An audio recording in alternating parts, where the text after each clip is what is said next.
Hello everyone, my name is Loko and welcome to a new game of StarCraft II Heart of the Swarm. Today we're gonna take a look at a game that I have played last night on the live stream. It is going to be a Zerg vs Zerg with me spawning in the bottom right corner of Frost Alley. And my opponent is going to be none other than the red Zerg player known as Nixie, H-O-A Nixie, spawning in the top left corner. Let's actually see, what does it say? Hercules of... what was it? Hercules of Apocalypse? Hercules of Apocalypse, whatever. It's going to be none other than Nixie. Now, this is a Zerg for Zerg that I played yesterday, and it's a pretty good example game on how to play Ling Baneling Muta versus Ling Baneling Muta. So, as you might have guessed already, I am indeed going to go pretty heavy onto the Mutalisks in this specific game. Now, when playing Ling Muta Bane versus Ling Muta Bane, it is a pretty tricky scenario for whoever has map control. Map control is a huge part in ZVZ because it simply allows you to eventually be able to get a fort base up.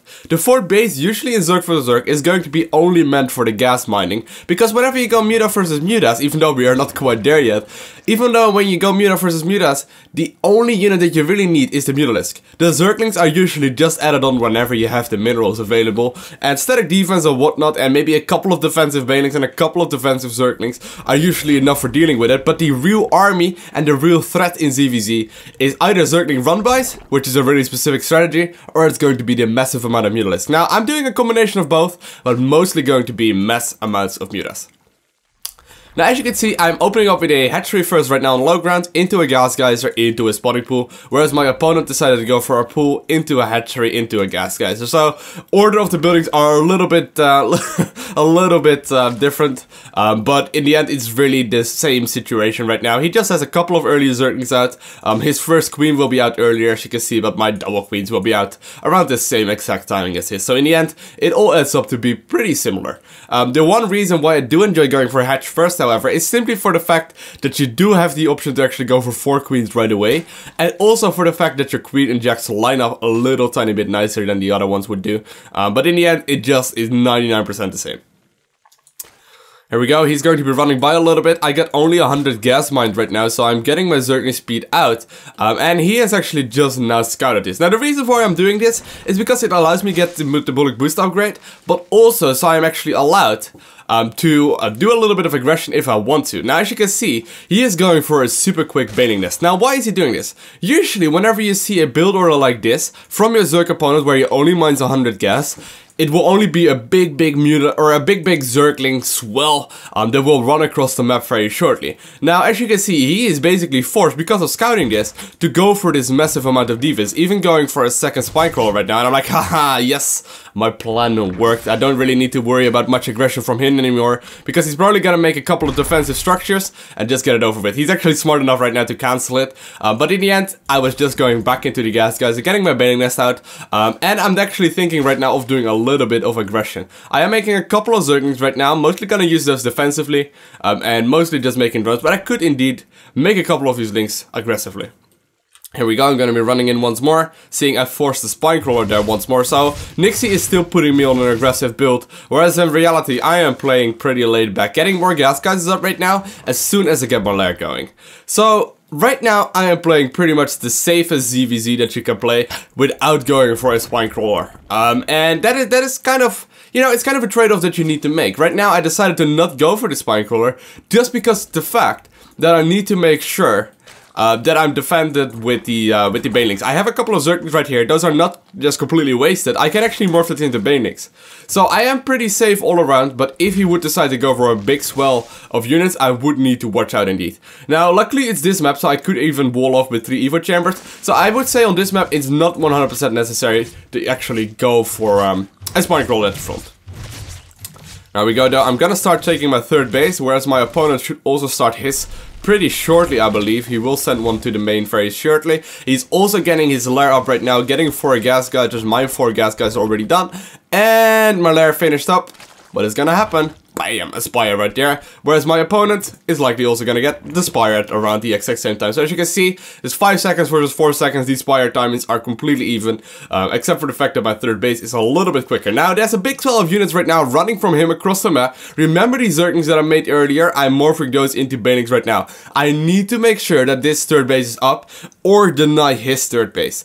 If I'm actually, you know, if I have 6 gas geysers mining versus his 4 gas geysers, then will obviously just straight up mean I will have more gas up and therefore more Mutalisks. And the same situation goes for him, so if he manages to cancel this base, I have a problem, but here we go. Trying to connect my Banelings with all of these units, but he just barely got out of there with all of these Zerglings, and it looks like I just barely managed to defend right there. Still saving up a lot of gas, as you can see right here. At the bottom of the screen, we are pretty even in the gas count, so we will both make an even amount of Mutalisks.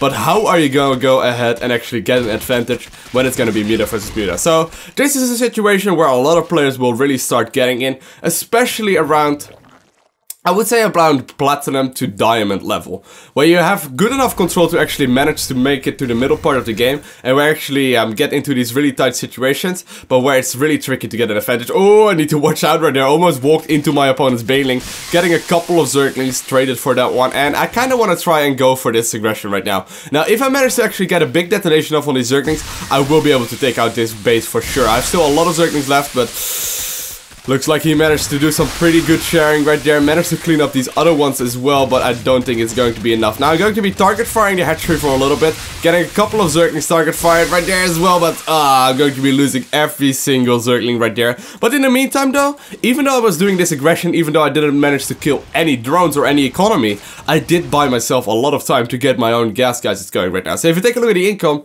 it is going to be 600 gas versus 400 gas, which is obviously a 50% advantage that I'm having right now, which will straight up mean that I will have a superior amount of Mutalisks very soon.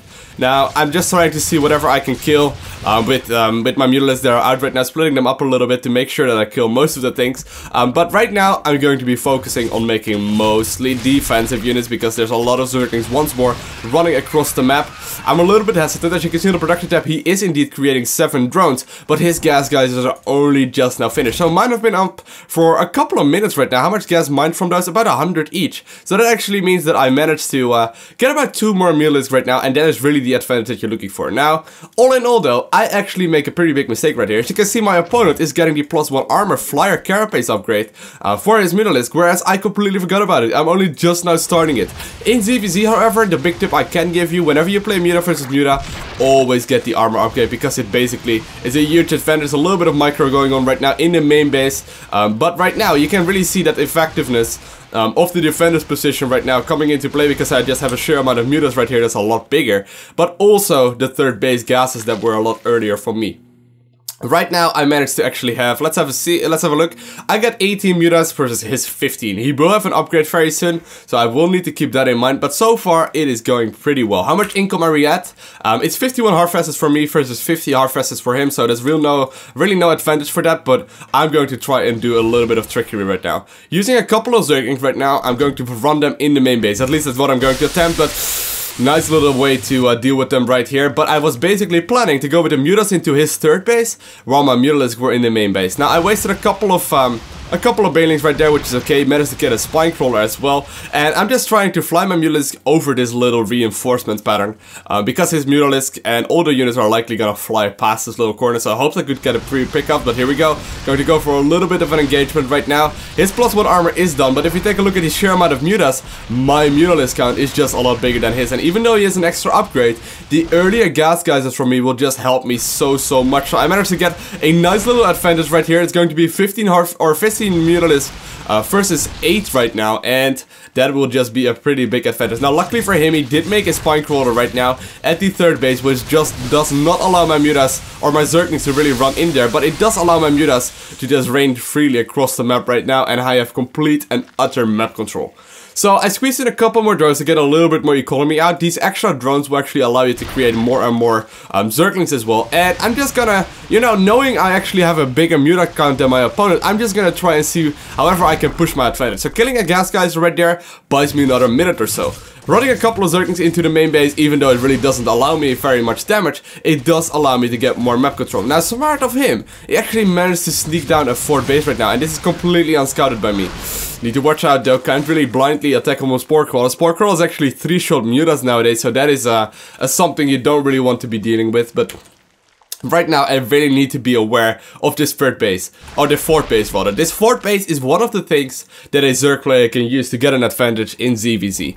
If he manages to get it up and mining, he will get a severe advantage, but once more, my mutas are still in superior counts, and I still have just more and more units that I can simply pick off whatever I want, and he can't really do much about it. Now, luckily for me, I follow his Zerglings right there. I'm like, hold on, wait a minute, what is happening right there? And he actually has a 4th base up. So right now I'm aware of it. He decides to engage right there for a second, but realizing I got a couple of mutas too many, he decides to turn back around. Now all his mutas, or all his Zerglings meanwhile, are running across the map, but once more, defensive Banelings, just simply having a couple of Zerglings and Banelings out there for defensive purposes will just allow you to defend against all of this stuff, and at the same time I managed to clean up that 4th base. Now I'm getting my own 4th hatchery up right now, and I wonder if he actually scouted that. No, he's not quite aware of it yet, but he is flying his Mutalisk across the map. Now this is oftentimes something that you will start seeing happening whenever there's a disadvantage for a Zerg versus Zerg, Muta versus Muta player, where he will just simply send his Mutas across the map like this in a little bit of a pattern to hope he gets a big catch, and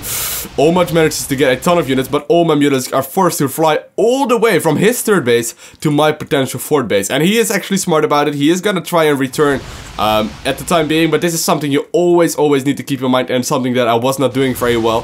He was trying to actually fly around, which could have cost me the game, honestly. He could have flown in the main and simply picked up the Spire, which would have given him a lot of time to actually catch back up. But if you take a look at the unit count right now, there's going to be 38 Hardthrusters versus 22, and that is, or 22 mutas, that is, not Hardthrusters, and that all comes down for the fact that I managed to get my 3rd base up mining a little bit quicker. I managed to put a little bit more aggression on him, pick off these gases and take a couple of decent engagement, not even super good engagement, a couple of decent engagement, and it will just allow me superior Mutalisk counts, which is very hard to deal with. Now the one thing that I do need to watch out for right now, that he does not switch into infestors. If he decides to go for infestors right now and gets a nice fungal growth off, it is a big deal. So I decided to go for my own infestation pit and just see if I can deal with them that way. Maybe get a couple of infestors of my own out if it turns out to be necessary, but I do need to watch out. So as you can see, I'm trying to not clump up on my Mutalisk right now, because he might try and actually lure me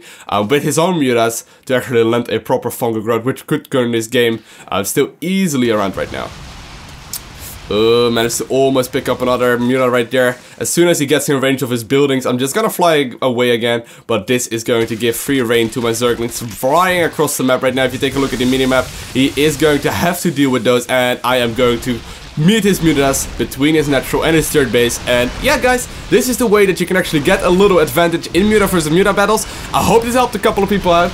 Other than that, I want to thank you guys all for watching. Have an amazing day. Do not forget to smile, and my opponent will hopefully GG very soon. I actually thought he already GG'd, but here we go. Bye! Hello everyone, my name is Lowko and welcome to a live game of StarCraft II Heart of the Swarm. Today I'm playing a live game. You might have already noticed by the clicking of my keyboard.